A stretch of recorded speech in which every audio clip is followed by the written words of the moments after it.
বিশ্ব সংবাদে আপনাকে স্বাগত।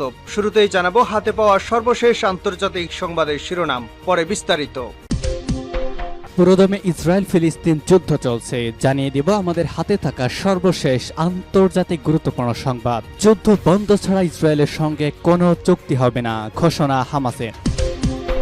এরপর জানাবো গাজার পক্ষে অবস্থান নিলেন প্রভাবশালী মার্কিন সিনেটর। আরও থাকবে এবার গাজার চেহারা বদলে দিতে মরিয়া ইসরায়েলের যুদ্ধবাজ প্রধানমন্ত্রী বেনিয়ামিন নেতানিয়াহু। এবং সর্বশেষ জানাবো নেতানিয়াহুর বিরুদ্ধে রাস্তায় নামলেন হাজার হাজার ইসরায়েলি।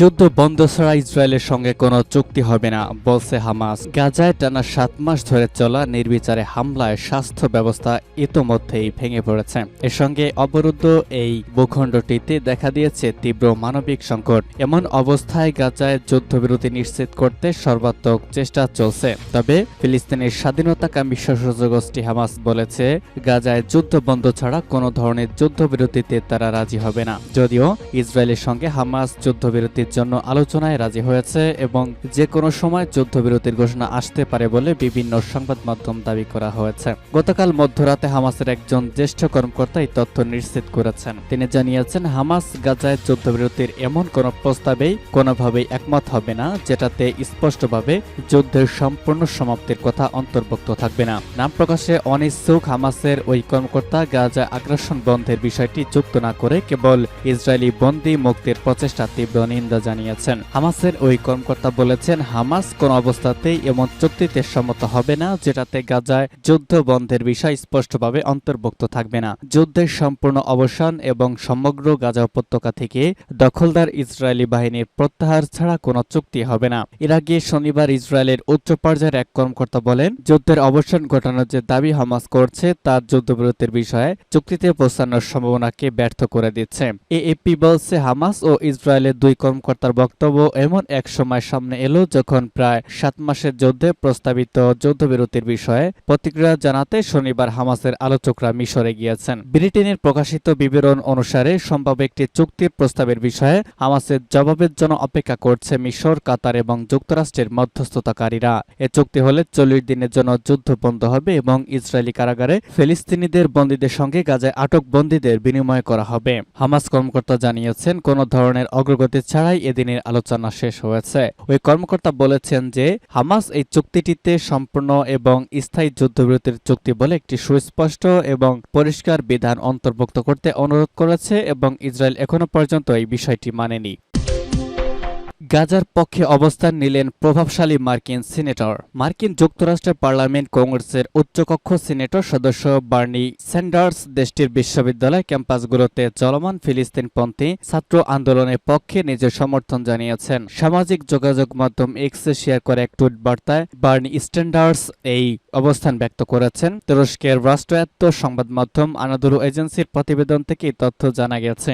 এক্সে শেয়ার করা টুইটে বার্নি স্যান্ডার্স লিখেছেন, 1962 সালে শিকাগো ইউনিভার্সিটিতে বর্ণবাদী নীতিমালার প্রতিবাদে অবস্থান কর্মসূচি নিয়েছিলাম। 63 সালে আমরা পৃথক গাত্রবর্ণের লোকের জন্য পৃথক স্কুলের বিরোধিতা করে আন্দোলনের সময় আমি গ্রেপ্তার হয়েছিলাম, কিন্তু আমরা সঠিক ছিলাম। গাজা ইসরায়েলি আগ্রাসনের বিরোধিতা করে চলমান ছাত্র আন্দোলনের পক্ষে নিজের সমর্থন ব্যক্ত করে মার্কিন এই সিনেটর লিখেছেন, আমি গর্বিত আজ শিক্ষার্থীরা গাজার চলমান যুদ্ধের বিরোধিতা করছে এবং এ সময় তিনি আন্দোলনকারীদের প্রতি শান্তিপূর্ণ উপায়ে লক্ষ্য হাসিলে আহ্বান জানিয়ে লিখেছেন, লক্ষ্যে দৃষ্টি নিবন্ধ রেখে শান্তিপূর্ণভাবে এগিয়ে যাও, তোমরা ইতিহাসের পাতায় সঠিক পৃষ্ঠাতেই আছো। এর আগেও বার্নি স্যান্ডার্স বলেছিলেন, ভিয়েতনাম যুদ্ধের অবসানের দাবিতে 60 বছর আগে তিনি নিজে ও ছাত্র সমাজ বিক্ষোভে যোগ দিয়েছিলেন। আজ গাজাও মার্কিন প্রেসিডেন্ট বাইডেনের জন্য ভিয়েতনামের মতো পরিস্থিতি সৃষ্টি করেছে। গাজার চেহারা বদলে দিতে মরিয়া নেতানিয়াহু। গাজায় ইসরায়েলি হামলা এখনও থামেনি। এরই মধ্যেই গাজাকে ঘিরে নিজের দীর্ঘমেয়াদী পরিকল্পনা প্রকাশ করেছেন ইসরায়েলি নেতা বেনিয়ামিন নেতানিয়াহু।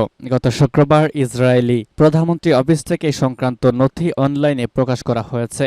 শনিবার জেরুজালেম পোস্টে এক প্রতিবেদনে এমন তথ্য জানানো হয়েছে। নেতানিয়াহু তার পরিকল্পনা নাম দিয়েছেন ভিশন 2035। বলা হচ্ছে, দীর্ঘমেয়াদী শান্তি ও আঞ্চলিক অর্থনীতির সঙ্গে গাজাকে সম্পৃক্ত করাই নতুন পরিকল্পনার লক্ষ্য। এজন্য গাজায় ব্যাপক নির্মাণযোগ্য ও অর্থনৈতিক বিনিয়োগ করতে চান নেতানিয়াহু। এর বিনিময়ে গাজায় পুতুল সরকার বসাতে চায় তেল আবিব। 3 ধাপে গাজায় স্বায়ত্তশাসন প্রতিষ্ঠার পরিকল্পনা পেশ করেছেন নেতানিয়াহু। প্রথম ধাপে 12 মাস ধরে মানবিক সহায়তা প্রদান নিশ্চিত করা। এজন্য গাজাকে প্রথমে হামাসের হাত থেকে মুক্ত করতে চান নেতানিয়াহু। পরে গাজা একটি নিরাপদ মানবিক সহায়তা করবে ইসরায়েল। গাজার ফিলিস্তিনিরা সেই সেফ জোনগুলো পরিচালনার দায়িত্বে থাকবে। দ্বিতীয় ধাপে পরবর্তী 5 থেকে 10 বছরের মধ্যে নিজেদের নিরাপত্তা নিশ্চিতে কাজ করবে ইসরায়েল। আর সৌদি আরব, সংযুক্ত আরব আমিরাত, মিশর, বাহরাইন, জর্ডান ও মরক্কোর সমন্বয়ে গঠিত আরব জোট গাজা পুনর্বাসন কর্তৃপক্ষ নামে একটি সংগঠন তৈরি করবে। এই সংগঠনের দায়িত্ব হবে গাজার পুনর্নির্মাণ ও অর্থনৈতিক বিষয় পরিচালনা করা। তৃতীয় ধাপে গাজার তথাকথিত স্বায়ত্তশাসন নিশ্চিত করবে ইসরায়েল। তবে যে কোনো নিরাপত্তা ঝুঁকির ক্ষেত্রে ইসরায়েল পদক্ষেপ নেওয়ার অধিকার সংরক্ষণ করবে। পরে ধীরে ধীরে গাজার স্থানীয় সরকার বা পশ্চিম তীরের সঙ্গে মিলে একটি ফিলিস্তিনি সরকারের কাছে ক্ষমতা হস্তান্তর করা হবে। তবে গাজাকে চরমপন্থী মুক্ত ও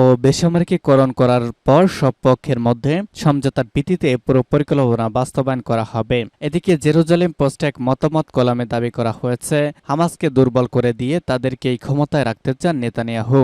এতে অন্য কোনো সংগঠন আন্তর্জাতিক স্বীকৃতি ও সহায়তা পাওয়ার রাস্তা বন্ধ হয়ে যাবে। নেতানিয়াহু নিজের ব্যক্তিগত ও রাজনৈতিক ফায়দার জন্যই নাকি এমনটা করেছেন বলে ওই কলামে দাবি করা হয়েছে। নেতানিয়াহুর বিরুদ্ধে রাস্তায় নামলেন হাজার হাজার ইসরায়েলি। দখলদার ইসরায়েলের প্রধানমন্ত্রী বেঞ্জামিন নেতানিয়াহুর বিরুদ্ধে বিক্ষোভ করেছেন হাজার হাজার ইসরায়েলি। শনিবার রাতে তেল আবিবের বিভিন্ন সড়কে জড়ো হন বিক্ষোভকারীরা। তারা নেতানিয়াহু ও সরকার বিরোধী বিক্ষোভ করেন। এছাড়া জিম্মিদের মুক্ত করতে ফিলিস্তিনি সশস্ত্র গোষ্ঠী হামাসের সঙ্গে চুক্তি করার দাবি জানান তারা।